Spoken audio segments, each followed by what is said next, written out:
Hello दोस्तों, welcome to Meera physio, a pan India chain of physiotherapy clinic.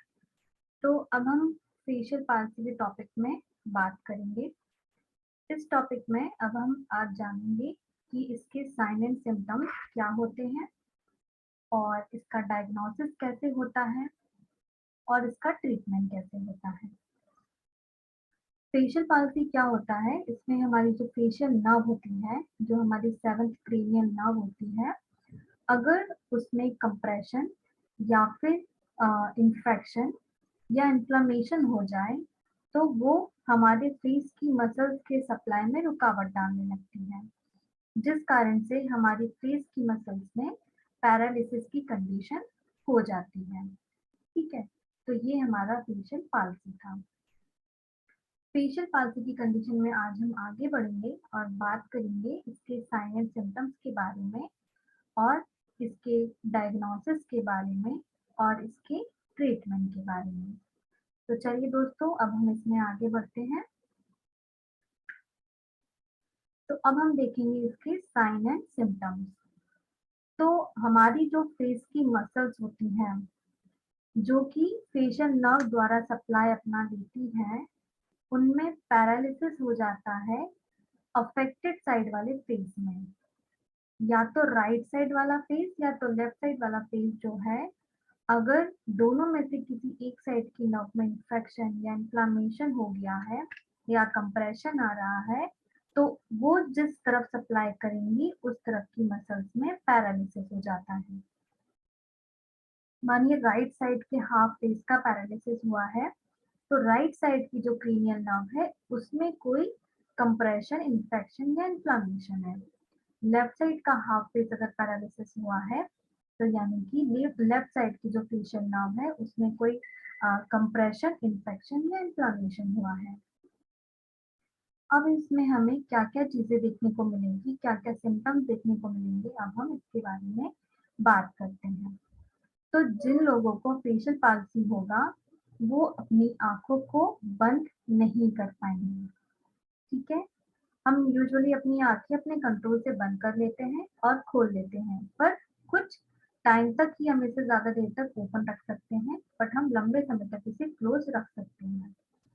पर facial palsy के जो patient होते हैं, वो अपनी आंखें बंद नहीं कर पाते हैं। उन्हें अपने होठों को हिलाने में भी दिक्कत होती है, जैसे कि हंसने में, पाउट बनाने में, गोल आकार का मुंह बनाने में, ऐसी चीजों को करने में उन्हें अपने होठों में दिक्कत होती है।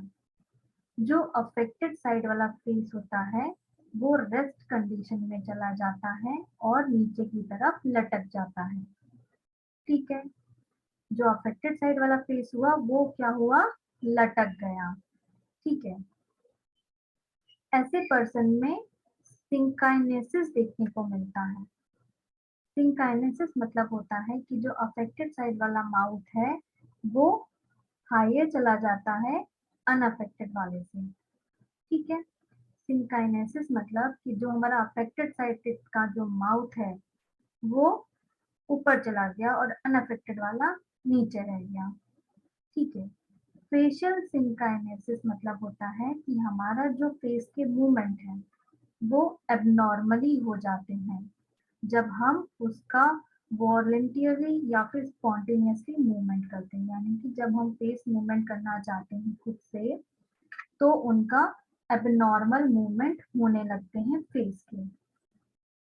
हम वॉलंटरली अपने माउथ का यूज नहीं कर पाते हैं और आंखें हमारी खुली पोजीशन में ही रह जाती हैं। ठीक है, तो ये हमारा फेशियल पाल्सी का सिम्टम। अब आगे बढ़ते हैं इसमें। ये देखिए, ये हमारी फेशियल सिंकाइनेसिस है कि एक तरफ का ये नॉर्मल फेस है।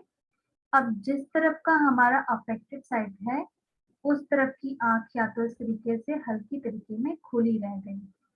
ठीक है, ये वाला मुंह नॉर्मल और दूसरे साइड वाला लटक गया। ठीक है, अब नेक्स्ट आता है इसमें एक्ट्रोपियन। एक्ट्रोपियन मतलब होता है कि जो हमारी लोअर आईलिड होती है वो नीचे की तरफ लटक जाती है, बाहर की तरफ आ जाती है। लोअर आईलिड होती है हमारी नीचे वाली, जो हमारी आंखों की नीचे वाली लाइन होती है, इसे हम लोअर आईलिड कहते हैं।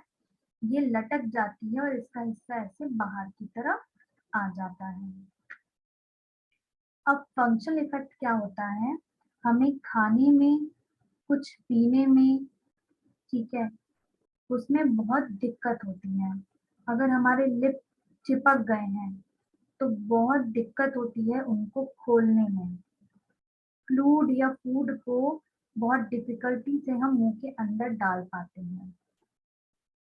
हमारी जो बोलने की क्षमता होती है उसमें भी क्लैरिटी नहीं रहती है। कुछ शब्द जैसे कि हमारे I, E, B, P, M, V, F, इन सब को बोलने पर हमारे लिप सील जब होते हैं तो वो नहीं हो पाते हैं। ठीक है, फंक्शनल डिफिकल्टी क्या हुई, हम खा नहीं पाते हैं, कुछ पी नहीं पाते हैं, हमारे पेट में कुछ जा नहीं पाएगा तो उस कारण से नरिशमेंट भी कम मिलता है, वीकनेस हो जाती है, ठीक है, चक्कर जैसा आने भी लगता है, हेडेक भी बना रहता है।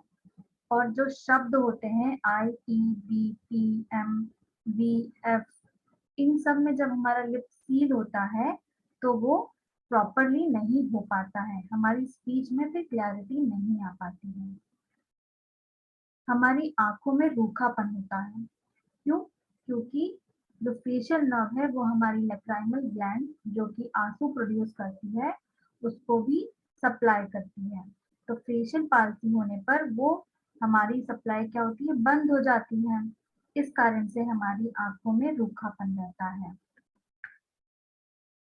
अब सोमेटिक इफेक्ट क्या देखने को मिलते हैं, जो हमारी फेशियल नर्व है वो सप्लाई करती है हमारी लैक्राइमल ग्लैंड ऑफ द आई, यानी कि हमारी आंखों का वो एरिया जहाँ से आंसू प्रोड्यूस होता है, हमारी थूक की ग्रंथियों को सप्लाई करती है, और हमारी स्टाइरप बोन जो कि मिडिल ईयर की बोन होती है, स्टेपिस भी कहते हैं, उसे भी सप्लाई करती है। ठीक है, हमारे टंग के भी आगे वाले हिस्से को सप्लाई करती है, यानी आंख, थूक, कान और जबान, इन सब में हमें दिक्कत देखने को मिल सकती है। एक तरफ के कान से हमें कम सुनाई दे सकता है क्योंकि ये सप्लाई कर रही है मिडिल ईयर को, वही हमारा ईयर ड्रम होता है, मसल जो है स्टेपिस मसल वो वहां रहती है, इसलिए हमें सुनने में भी दिक्कत हो सकती है। सलाइवरी ग्लैंड या तो सूख जाएगा या इतना सलाइवा प्रोड्यूस होगा कि वो मुंह से बहता रहेगा, आंखें रूखी हो जाएंगी, और जो हमारी जबान का आगे का 2/3 एरिया है उसमें टेस्ट कम आएगा या फिर वो भी लटक जाएगी। तो ये हमारे सोमेटिक इफेक्ट होंगे। अब फेशियल पाल्सी में आंखों में जो टीयर इफेक्ट है वो तो देखने को मिलता ही है, साथ में हमारी आंखों में रूखापन देखने को भी मिलता है, और इसके अलावा इन कारणों से कॉर्नियल अल्सरेशन भी हो जाता है। ठीक है, कॉर्नियल अल्सरेशन क्या होता है, ये हमारे कॉर्निया के साइड में, यानी कि कहाँ पे, हमारे आंखों के अंदर जो कॉर्नियल एरिया होता है वहां पे हमें अल्सर हो जाता है, छाला हो जाता है। ठीक है, ये एक ओपन टाइप का सोर होता है कॉर्निया में। ठीक है, आइरिस का, हमारी जो पुतली हम जिसे बोलते हैं उसका पार्ट होता है कॉर्निया, उसमें अल्सर भी हो सकता है। फिर आता है हाइपर अकोसिस। हाइपर अकोसिस मतलब होता है कि अगर बहुत तेज कोई साउंड आ रहा है, बहुत कोई तेज नॉइस है, तो वो उसके कानों में चुभेगी, तीखी लगेगी।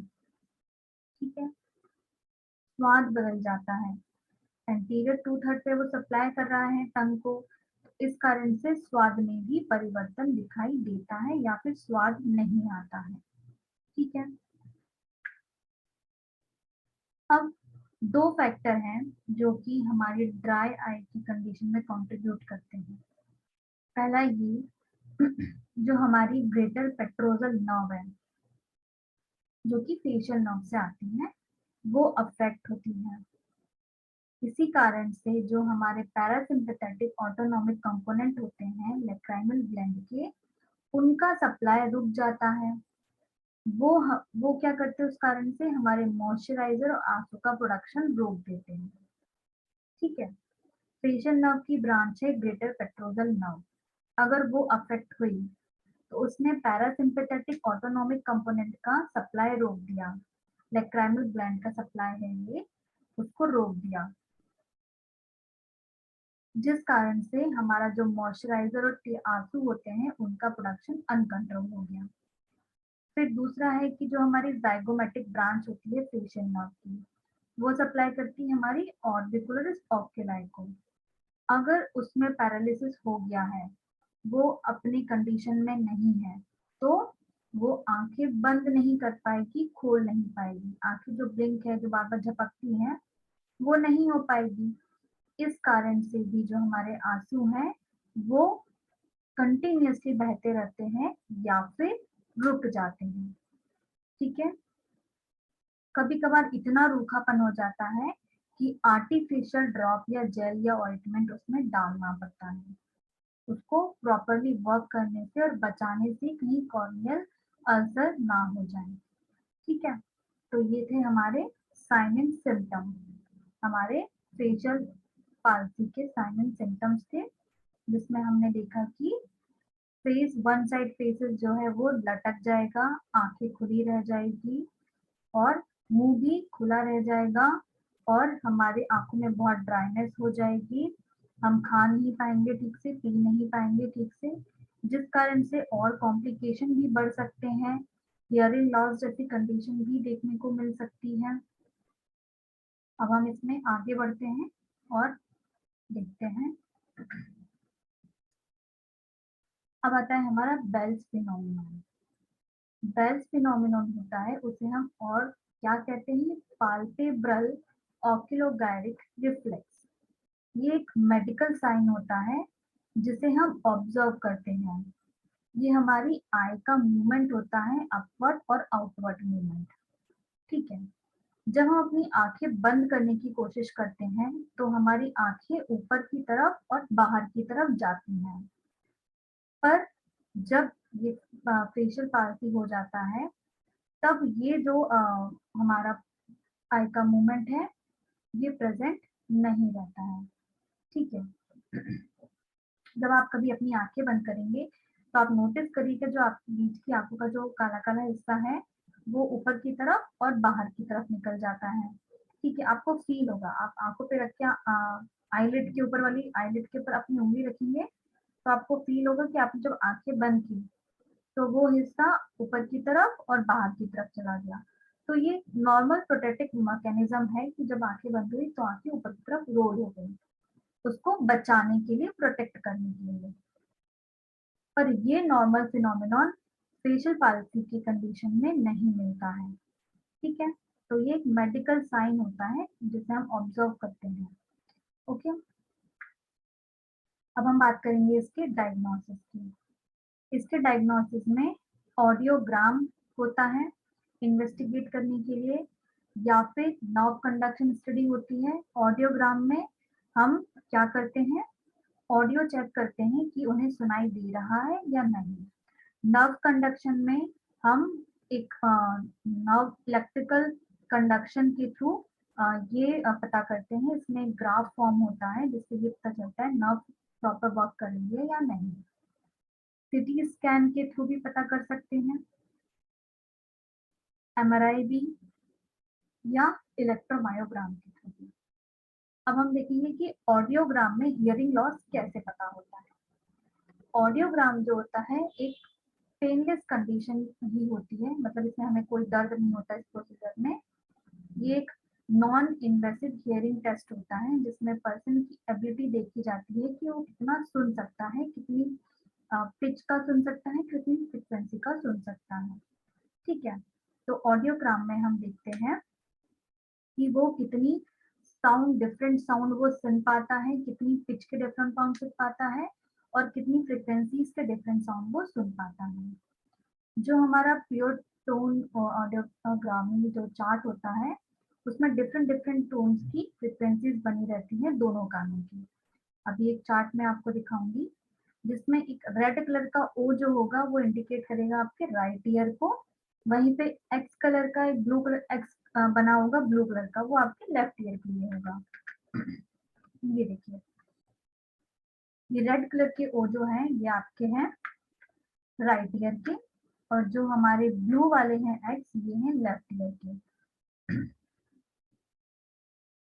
हियरिंग लॉस में आपको किस किस रेंज में कैसे कैसे लॉस दिखाई दे सकते हैं, मैं इसकी ग्रेड्स आपको बताती हूँ।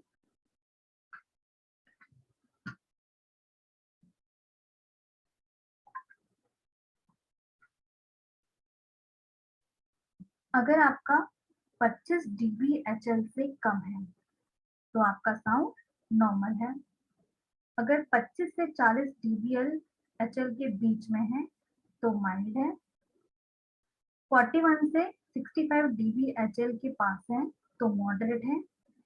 69-90 dBHL के पास है तो सीवियर है। अगर इससे ज्यादा है तो प्रोफाउंड है। आप इस चार्ट में देख सकते हैं, ये हमारा नॉर्मल पिच, ये एक्स दिख रहे हैं, ये लेफ्ट के राइट के normal, mild range, moderate range, severe range और प्रोफाउंड।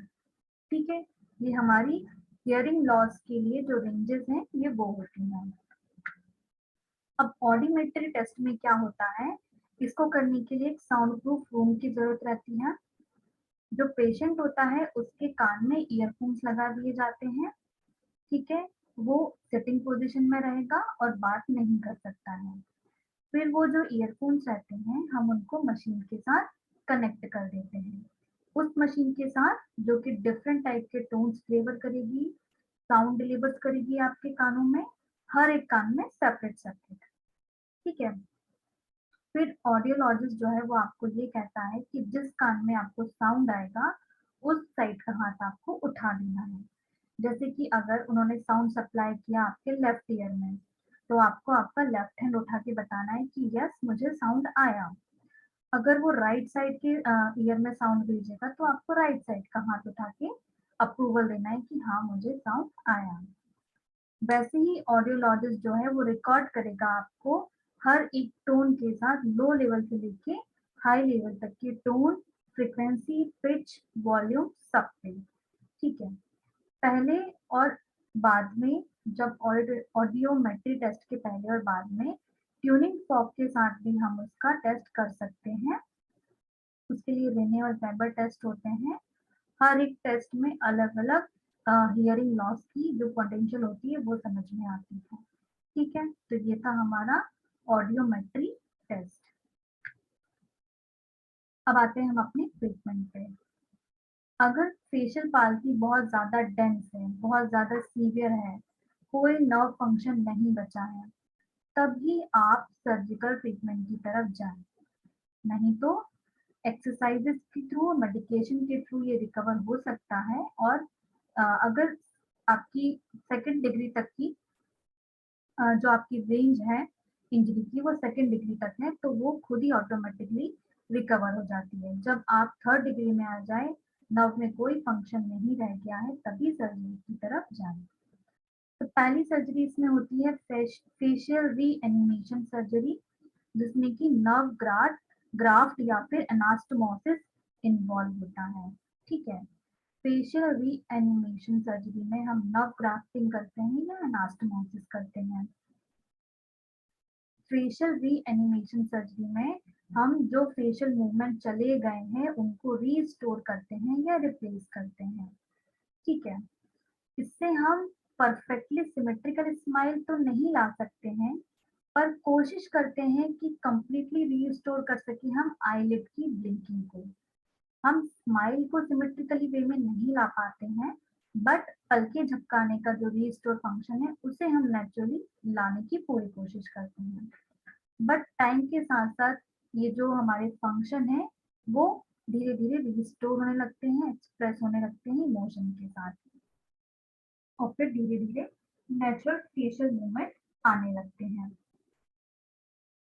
अब फेशियल रीएनिमेशन सर्जरी जिसमें कि मसल्स ट्रांसपोजिशन होती है। अगर नर्व सप्लाई प्रॉपर है बट मसल्स इंपल्सेस कंडक्ट नहीं कर पा रही है, तब मसल्स ट्रांसपोजिशन सर्जरी की जाती है। मतलब कि उस साइड की मसल को रिमूव करके दूसरी मसल वहां पे ट्रांसप्लांट कर दी जाती है। फिर आती है स्टैटिक सर्जरी, इसमें आती है हमारी प्लास्टिक सर्जरी। इसको हम यूज करते हैं एक सिमेट्रिकल सिमेट्री लाने के लिए, ठीक है। जब फेस रेस्ट पे होता है तो वो लटक जाता है, उस सिमेट्री को लाने के लिए हम प्लास्टिक सर्जरी या स्टैटिक सर्जरी करते हैं। प्लास्टिक सर्जरी में आपका जो रिस्टोरेशन और रिकंस्ट्रक्शन होता है ह्यूमन बॉडी का, यानी कि फेस का। इसमें दो डिवाइड होती है कैटेगरी, या तो रिकंस्ट्रक्टिव सर्जरी या कॉस्मेटिक सर्जरी, ठीक है। तो तीन तरह की सर्जरीज हम इसमें कर सकते हैं। पहला आपका या तो नर्व ग्राफ्टिंग या एनास्टोमोसिस, मसल्स ट्रांसफॉर्मेशन या फिर प्लास्टिक सर्जरी। अब हम देखते हैं हमारा फिजियोथेरेपी ट्रीटमेंट। तो फेशियल एक्सरसाइजेस और फिजियोथेरेपी जो है पालसी के लिए वो काफी मददगार है। ये आपकी मसल्स की स्ट्रेंथ भी बढ़ाएगी, आपके फेशियल कोऑर्डिनेशन को वापस लाएगी, आपका जो टेम्पररी फेशियल पैरालिसिस है उस कंडीशन में, ठीक है। और ये जो एक्सरसाइजेस हैं ये आपको दिन में 3 से 4 बार करनी चाहिए। इसका हर एक एक्सरसाइजेस का 30-30 रिपीटेशन आपको पर एक्सरसाइज देना चाहिए, ठीक है। ये एक्सरसाइजेस 3rd डिग्री वाले में आपको हेल्पफुल नहीं होगी, बट आफ्टर सर्जरी ये एक्सरसाइजेस हेल्पफुल होगी। अब सबसे पहले आता है हमारा फेशियल स्टिमुलेशन। हमेशा एक्सरसाइजेस शुरू करने से पहले एक फेशियल स्टिमुलेशन स्टार्ट कर लेना चाहिए, यानी कि एक वार्म अप, ठीक है। आपको पहले अपनी मसल्स को स्टिमुलेट करना चाहिए। उसके लिए करेक्टिव वे में अगर फेशियल एक्सरसाइजेस करनी है तो आप एक्सपर्ट की सजेस्ट के साथ ही इस सिटिंग पोजीशन को स्टार्ट करें। ध्यान रखिए मिरर के सामने बैठ के ये एक्सरसाइज करें, जिससे आप अपने फेसेस के एक्सप्रेशन देख सके, अपने मसल्स के जो मूवमेंट है वो क्लियरली देख सके, और आपको ये भी पता चल सके कि आप जो मूवमेंट कर रहे हैं वो सही कर रहे हैं या गलत। तो इसकी पहली स्टेप है, सबसे पहले आपको क्या करना है, आपके फेस को और जेंटली मूव करना है हर एक पार्ट को।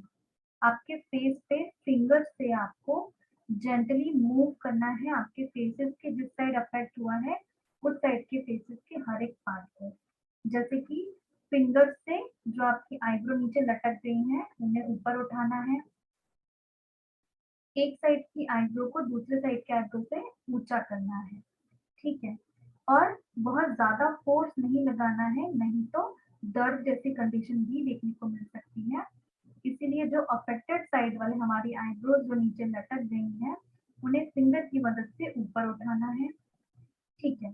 फिर आपको जेंटल मसाज देना है आपके फिंगर से आपके फेस पे, आपके फॉरहेड पे, आपके नोज पे, आपके चीक्स पे और आपके माउथ पे, ठीक है। ये देखिए इस तरीके से फिंगर्स को आपको पीछे लेके जाना है, ये आपके चीक्स की मसाज में। आईब्रोज ऊपर उठानी है जेंटली, आपके चीक्स की मसल्स को इस तरीके से मसाज करनी है, आईज क्लोज करके आईज के ऊपर फिंगर मसाज करनी है, नोज के पास आपको जेंटली मूव करके नोज की मसाज करनी है। ये आपकी चबाने की मसल यहाँ होती है, इसलिए एक फिंगर से इस मसल पे सर्कुलर रोल करना चाहिए। फिर आईब्रोज को मिडिल पार्ट से लेके एक्सटर्नल पार्ट तक आईब्रोज पे स्ट्रेच करना चाहिए। मिडिल पार्ट से आप लेके गए, यहाँ से स्टार्ट हो रही है आईब्रो और एंड तक आपने थम्स अप को स्ट्रेच किया, और इन सब को करने के बाद आप आपके हाथ से इसको ड्रेन करेंगे ईयर के पास, ठीक है। ड्रेन कैसे करना है, आपको ऊपर से नीचे लेके आना है और ड्रेन करना है, क्योंकि यहाँ पे हमारा लिम्फ नोड्स रहते हैं तो वो सर्कुलेशन हमें वहाँ पे ड्रेन करना है, जिससे कि हमारा जो ब्लड सप्लाई है वो अच्छा ब्लड सप्लाई सर्कुलेट हो, अच्छा ब्लड सप्लाई ड्रेन हो और अच्छा सप्लाई हमें पास हो, और हीलिंग प्रोसेस जो है वो जल्दी हो। अब आता है नोज और चीक्स की एक्सरसाइज। अब ये मसाज करने के बाद जो हमारा लाइट वार्म अप था, इसको करने के बाद हम काम करते हैं हमारे चीक्स पे और नोज पे। ठीक है, तो इस एरिया में क्या होता है, स्टिफनेस आ जाती है, मसल्स बहुत वीक हो जाती हैं। इस कारण से हमें यहाँ की मसल्स को स्ट्रेंथनिंग देनी है। ठीक है, पूरे फेस को कवर करना है और मसल्स को स्ट्रेंथनिंग देनी है। तो जेंटल फिंगर्स यूज करिए आप इसमें। आपकी जो नोज के साइड की स्किन है उसको जेंटली पुश करना है ऊपर की तरफ, अफेक्टेड साइड की तरफ। ठीक है, आप जैसे नाक सिकोड़ते हैं उस तरीके से ही फिंगर्स को ऊपर की तरफ लेके जाना है नोज पे। ठीक है, नोज की साइड की जो मसल्स है, नाक सिकोड़ने की पोजीशन बनानी है और उनको रोल करना है, वहां पे फिंगर से ऊपर उठाना है। फिर फेस के साइड में जो चीक्स है आपको, वहां पे भी आपको यही प्रोसेस करनी है। आपको फेस को, चीक्स को ऊपर उठाना है, नोज की तरफ लाना है, ऊपर उठाना है, नोज की तरफ लाना है, ऊपर उठाना है, आईज की तरफ लाना है, क्योंकि वो लटक गया है। तो हमें वहां पे ये एक्सरसाइज करनी है कि फिंगर्स की मदद से जेंटली हमें पुश करना है स्किन को ऊपर की तरफ। नाक की तरफ, चीक्स में कैसे करना है, आंखों की तरफ लाना है, नोज की तरफ लाना है। ठीक है, फिर आपका जो नथुने होते हैं जिन्हें हम नॉस्ट्रिल कहते हैं, उन्हें फुलाना है। ठीक है, फिर गहरी सांस लेके फिर उसे छोड़ना है। इस तरीके से आपको अपने नथुने फुलाने हैं, नोस्ट्रिल्स फुलाने हैं। ठीक है, आप अनअफेक्टेड वाले साइड के जो नोस्ट्रिल है उसमें जब फोर्स लगाएंगे तो वो बहुत माइनर से ही फूलते हैं, ज्यादा नहीं फूल पाते हैं। फिर अपने मुंह के अंदर चीख में हवा भरनी है और उसे छोड़नी है। ठीक है, हवा कैसे भरनी है, हम अंदर सांस खींच के मुंह में गुब्बारा फुला लेते हैं, उस तरीके से हम इसमें हवा भर सकते हैं। ठीक है, ये देखिए, ये नोज के पास आपको मसाज करनी है इस तरीके से, मुंह में इस तरीके से हवा भरनी है, या फिर आप बलून भी फुला सकते हैं, या आप स्टोव से पानी भी पी सकते हैं, ये भी एक एक्सरसाइज होती है। तो नोज और चीक के एक्सरसाइजेस में आपको क्या करना है, फिंगर से जेंटली पुश करना है नोज की स्किन को, फेस की स्किन को, और लेके आना है नोज तक। नाक सिकोड़नी है, फेस की स्किन और चीक की स्किन, उन सबको ऊपर के डायरेक्शन में लाना है। नथुने फुलाने हैं गहरी सांस लेते हुए। ठीक है, मुंह में हवा भरनी है। ठीक है, और उसको होल्ड करके रखना है, फिर इसे रिपीट करना है। अब आती है हमारी माउथ एक्सरसाइजेस। अब नेक्स्ट आएगा हमारा माउथ, जिसमें आपके लिप्स आएंगे और टंग आएंगे। ये जो माउथ एक्सरसाइजेस है ये बेल्स पाल्सी में भी पाई जाती है। ठीक है, और इसको करना थोड़ा डिफिकल्ट होता है क्योंकि हम खाते पीते रहते हैं तो इन मसल्स का मूवमेंट जो होता है वो रुक जाता है। ठीक है, उस डिफिकल्टी के कारण ही इसमें स्टिफनेस भी बढ़ जाती है। तो ये एक साइड को लटक जाता है, जिस कारण से इसमें से सलाइवा जो है, थूक जो है वो बहता रहता है और काफी खराब लगता है लोगों को ऐसा होना। तो ये एक्सरसाइजेस बेल्स पाल्सी और फेशियल पाल्सी दोनों में मदद करती है। ठीक है, बेटर कंट्रोल लाती है आपके माउथ में, और इसको आपको रिपीट करना है 30 टाइम्स और 4 बार दिन में करना है। सबसे पहले आपको अपना मुंह ओपन करना है, जैसे कि आप मुंह खोल के हंसना चाह रहे हैं, फिर क्लोज करना है। ठीक है, फिर अपोजिट साइड आपको फ्रोनिंग करनी है, मतलब कि आईब्रो को ऊपर की तरफ उठाना है, बीच में सिकोड़ना है। ठीक है, आपको इस तरीके से स्माइल करनी है, स्माइल करनी है और क्लोज करनी है। आप चाहे तो प्रॉपर चीक्स खोल के भी टीथ वाली स्माइल जो होती है वो भी कर सकते हैं। ठीक है, तो आपको ओपन स्माइल करनी है और फिर से क्लोज करना है, और फ्रोनिंग करनी है, यानी कि बीच की जो हमारी बोहे हैं वहां को सिकोड़ना है। अगर नहीं सिकोड़ पा रहे तो उंगली से उसको आपको सिकोड़ना है बीच में। ठीक है, फिर आपको अपने लिप्स में पुकर एक्सरसाइज करनी है, यानी कि इस तरीके का ओ तरीके का शेप आपको देना है, पुकर बनाना है, पाउट बनाना है। ठीक है, अगर आपका जो कॉर्नर ऑफ जो माउथ का जो कॉर्नर है अगर वो लटक रहा है बार बार, तो फिंगर से उसको लिफ्ट करके एक्सरसाइज करें। ठीक है, फिंगर की मदद से आपका ये जो माउथ का कॉर्नर है ये लटका हुआ है, तो फिंगर की मदद से उसे बंद करने की कोशिश करें और उसकी मदद से सब कुकर जैसा बनाने की भी कोशिश करें। ठीक है, फिर आपको आपकी टंग को बाहर लेके आना है आपकी ठुड्डी तक। ठीक है, आपको आपकी टंग बाहर लाना है और उसे चिन तक लेके आना है, आपकी ठुड्डी तक लेके आना है। ठीक है, अब हम करेंगे आई एक्सरसाइजेस। ठीक है, आई एक्सरसाइजेस में जिन लोगों को फेशियल पाल्सी होता है, बेल्स पाल्सी होता है, वो अपनी आंखें प्रॉपर्ली बंद नहीं कर पाते हैं। ठीक है, उन्हें बहुत डिफिकल्टी होती है रात में सोने में भी। कुछ लोगों की आईज इतनी ज्यादा ड्राई हो जाती है और इतनी ज्यादा क्लोज भी नहीं हो पाती, तो उन्हें जबरदस्ती उनकी आंखों पर पैडिंग रख के बंद करके फिर सोने को कहा जाता है। तो अब हम आईज की मसल्स की फंक्शनिंग के कंट्रोल की एक्सरसाइजेस सीखेंगे। आपको अपनी आईब्रोज को ऊपर उठाना है और नीचे करना है। ठीक है, अफेक्टेड साइड वाली आईब्रोज को आप फिंगर की मदद से ऊपर उठाएं। फिर आपको आंखें बंद करना है और खोलना है। आंखें बंद करने के बाद आप उसके ऊपर, आंखों के ऊपर जेंटली मसाज करें अपनी उंगलियों से। आईलिड में मसाज करें और आईब्रोज में मसाज करें। फिर उसके बाद आपको पूरी तरीके से बहुत बड़ी करके अपनी आंखें खोलनी है और फिर उसको वापस से बंद करनी है। इस तरीके से देखिए, जेंटली आपको मसाज करनी है फिंगर की मदद से आपकी आईब्रोज पे, आईलिड पे, ये देखिए आईलिड के नीचे वाले हिस्से पे, आईब्रोज पे। फिर आपको इस तरीके से पूरी आंखें खोलनी है और उन्हें बंद करनी है। ठीक है, तो ये अभी हमारी एक्सरसाइजेज हुई। अब इसमें हम कंटिन्यूस बढ़ते हैं हमारी फेशियल मसाज और एक्सरसाइजेज की तरफ। ठीक है, तो अब पहला आएगा हमारे साइड ऑफ दी फॉरहेड में। तो आपको यहाँ पे फॉरहेड से लेके साइड ऑफ दी फॉरहेड तक मसाज करनी है। पहले हाथ मूव होगा सेंटर ऑफ दी फॉरहेड में और फिर जाएगा कॉर्नर ऑफ दी फॉरहेड में। ठीक है, सेंटर से शुरू करके कॉर्नर तक आपको हाथ को घसीटते हुए लेके जाना है। फिर आपको क्या करना है, क्रिस क्रॉस मूवमेंट करना है। आपका एक हाथ ऊपर फॉरहेड पे, फिर एक नीचे, फिर ऊपर, दूसरा हाथ ऊपर, फिर दूसरा नीचे। ठीक है, तो इस तरीके से क्रिस क्रॉस मूवमेंट आपको फॉरहेड पे करना है। ऊपर वाला हाथ, ये पहला हाथ ऊपर रहेगा, फिर दूसरा आईब्रोज के पास होगा, फिर इसकी पोजीशन को चेंज कर देना है। तो ऐसे क्रिस क्रॉस आपको मसाज आपकी फॉरहेड की करना है। ठीक है, चीक्स में आपको फिंगर मसाज करनी है। आपके जो आपके जो आई ईयर्स हैं वहां के कॉर्नर पे फिंगर्स रखनी है और फिर उनको इस तरीके से रोल करते हुए आपकी जॉ लाइन तक लानी है। इस साइड में हमारी जॉ लाइन होती है, तो यहाँ कान के पास आप अपनी फिंगर्स को प्लेस करेंगे और उनको नीचे जॉ लाइन तक लानी है।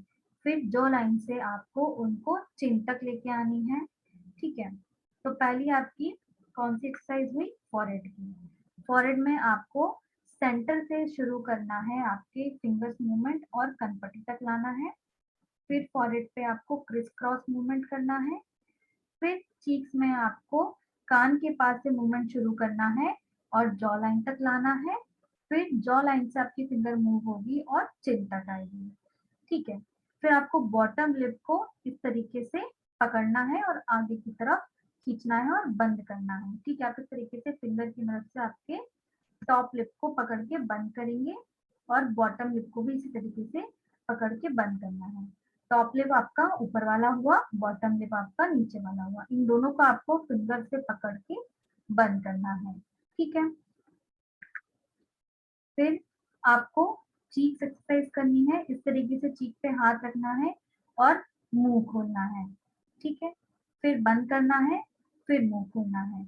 ये जो आपकी फिंगर्स है ये हल्का सा प्रेशर लगा के रखेंगे आपके चीक्स पे। ठीक है, तो चीक्स एक्सरसाइजेस में आप चीक्स पे इस तरीके फिंगर रखेंगे, माउथ ओपन करेंगे, फिर क्लोज करेंगे जेंटल प्रेशर के साथ। लिप एक्सरसाइज में अभी आपने देखी कि आपको अपने बॉटम लिप और टॉप लिप को पकड़ना है। फिर आता है ब्लोइंग। इस तरीके से आपको पेपर ब्लो करना है। ठीक है, इसको थोड़ी डिस्टेंस पे रखें और उसको फूकने की कोशिश करें। तो इसमें आपका होठ क्या होगा, राउंड होगा, चीक्स की मसल्स एक्टिव होगी, नाक की मसल्स एक्टिव होगी। तो आपको इस तरीके से पेपर ब्लो करना है। फिर आता है फ्रोनिंग। फ्रोनिंग में आपकी आईब्रोज के बीच की जो मसल्स है उन्हें सिकोड़ना रहता है, ठीक है। फिर इसके बाद आईब्रो राइज, आपको अपनी आईब्रोज ऊपर उठानी है। फ्रोनिंग में और आईब्रो राइज में अफेक्टेड साइड वाली मसल्स काम नहीं करती है, इसमें आपको फिंगर की मदद से ये एक्सरसाइज करनी है। आप जिस साइड का अफेक्टेड साइड है उसकी मसल्स को आप टोनिंग करने के लिए भी फिंगर का यूज करें और आईब्रोज उठाने के लिए भी फिंगर का यूज करें। फिर आता है नोज रिंकल्स। इस तरीके से आपको नाक सिकोड़नी है अपनी, होल्ड करना है और रोकना है। फिर आपको करना है पीकाबू स्माइल, मतलब हाफ फेस आपका इस तरीके से ढका रहेगा और आपको स्माइल करनी है। पहले आप नॉन अफेक्टेड वाले साइड से शुरू करेंगे, अफेक्टेड वाला साइड आपको ढाकना है और फिर आपको नॉन अफेक्टेड वाले साइड से स्माइल करनी है। फिर दूसरा आपको आपका अफेक्टेड वाला साइड जो है उसको खोलना है, अनअफेक्टेड वाले को ढाकना है, फिर आपको स्माइल करनी है। तो ये पिकाबू स्माइल आपको इसमें करनी है। फिर एक जेंटल स्माइल जो आप करते हैं वो आपको करनी है, ठीक है। और फिर जो आप चीक्स ओपन मतलब टीथ ओपन वाली स्माइल करते हैं वो करनी है।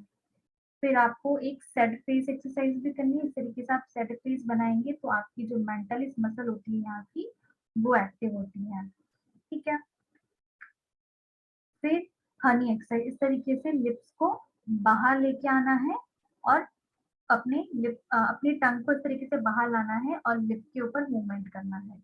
इस तरीके से आपके जो लिप लटक गए हैं और जो आपकी टंग लटक गई है वो एक्टिव होंगे, ठीक है। लिप पॉप्स बनाने हैं, मतलब कि लिप्स को अंदर की तरफ खींचना है। लिप्स को आप ओ करके अंदर की तरफ खींचेंगे तो आपकी ये माउथ के आसपास की सारी मसल्स की स्ट्रेचिंग होगी। रास्पबेरी फेस बनाना है, इस तरीके से आगे के साइड में लिप्स में आपको हवा भरनी है। चीक पफ में आपको चीक्स के अंदर हवा भरनी है। ये सारी एक्सरसाइजेज जो है ये स्ट्रेचिंग एक्सरसाइजेज है। हनी लिप जो है ये आपकी टंग स्ट्रेचिंग एक्सरसाइजेज है। लिप पॉप जो है आपकी यहाँ पे जो माउथ के चारों तरफ एक्सरसाइज होती है उसकी स्ट्रेचिंग एक्सरसाइजेज है। रास्पबेरी भी आपकी स्ट्रेचिंग एक्सरसाइज है। चीक पफ आपकी चीक मसल्स की स्ट्रेचिंग एक्सरसाइजेज है, ठीक है। फिर आता है ओ। जिनको बेल्स पाल्सी होता है वो ओ नहीं बना पाते होठों से, तो फिंगर की मदद से आप ओ बना सकते हैं। इस तरीके से आपको होठों से ओ बनाना है फिंगर की मदद से। जैसे ही आप प्रोग्रेशन में आए तो बिना फिंगर की मदद से आपको ओ बनाने की प्रैक्टिस करना है। फिर इस तरीके से आपको टंग बाहर लाना है और फिर माउथ ओपन करना है। टंग पोक एक्सरसाइज कहते हैं इसे। आपको टंग इस तरीके से बाहर लानी है, मुंह से बाहर, फिर अंदर करनी है और माउथ ओपन करना है। इस तरीके से गोल बड़ा माउथ ओपन करना है। अब आपको साउंड एक्सरसाइज करनी है। मैंने आपको बताया था कि साउंड निकालने में दिक्कत होती है, तो अब आपको साउंड एक्सरसाइज करनी है। आपको अ साउंड निकालना है, ठीक है। आपको अ साउंड जो है उसको प्रोनाउंस करना है। तो वो आपके गले से निकलता है साउंड और उसमें आपको मुंह खोल के रखना है आपका, ठीक है। तो आह साउंड आप उसमें प्रोनाउंस करेंगे। फिर अम साउंड आपको निकालना है, ठीक है। तो आपके दोनों लिप्स बंद होने चाहिए इस टाइम पे अम साउंड में। फिर आपको पी निकालना है, पी। पी में आपके लिप्स चिपकेंगे और खुलेंगे। फिर आपको साउंड बनाना है बी। बी में भी लिप्स चिपकेंगे और खुलेंगे। फिर आपको साउंड बनाना है एम। एम में दोनों होंठ आपस में चिपकेंगे। फिर आपको बनाना है एफ। एफ में आपका जो मेंटलिस मसल जो लोअर लिप है वो सिकुड़ेगा। फिर आपको बनाना है वी। वी में भी सेम आपका जो मेंटलिस मसल है नीचे की वो सिकुड़ेगी। फिर श। श में आप एक राउंड शेप बना के निकालेंगे श। तो आपके अपर लिप और दोनों लोअर लिप एक्टिव होंगे। तो ये आपकी साउंड एक्सरसाइज है। क्योंकि इसमें क्लैरिटी नहीं आ पाती है साउंड की, क्योंकि मसल्स वीक हो जाती हैं, तो हमें साउंड एक्सरसाइजेज भी करना चाहिए। अब हमारी आती है आइज की एक्सरसाइज। इसमें सबसे पहले हम मैनुअल ब्लिंक करेंगे। जो अनअफेक्टेड वाली है हम उसको बंद करेंगे और दूसरी वाली को ब्लिंक करेंगे। फिर हम अफेक्टेड वाली को जो है, अनअफेक्टेड वाली जो है उसको बंद करके जो हमारी अफेक्टेड वाली आई है उसको हम ब्लिंक करवाने की कोशिश करेंगे। अगर नहीं होगा तो हम फिंगर से करेंगे। फिर आता है हमारा आई स्ट्रेच। इस तरीके से हम आई बंद करके उसे नीचे की तरफ तक हल्का सा पुल करेंगे तो आई स्ट्रेच आएगा। ज्यादा पुल नहीं करना है, बहुत जेंटल पुल करना है, ठीक है। फिर आता है लिड स्ट्रेच। आंखों के ऊपर एक उंगली रखना है और आईब्रोज को ऊपर तरफ खींचना है, तो आपका आएगा लिड स्ट्रेच। इन सब स्ट्रेचिंग में आपको जेंटल स्ट्रेचिंग देनी है, ज्यादा स्ट्रेचिंग नहीं देनी है। और मैनुअल ब्लिंकिंग में आप पहले फिंगर से आंखें बंद करें, फिर जब कंट्रोल आ जाए मसल में तब वो ऑटोमेटिकली ब्लिंक करना शुरू हो जाएगा। तो ये हमारा फिजियोथेरेपी ट्रीटमेंट रहा फेशियल पाल्सी का। मैं आशा करती हूँ कि आपको ये पसंद आया हो, आप हेल्दी रहें और फिट रहें। Thank you so much.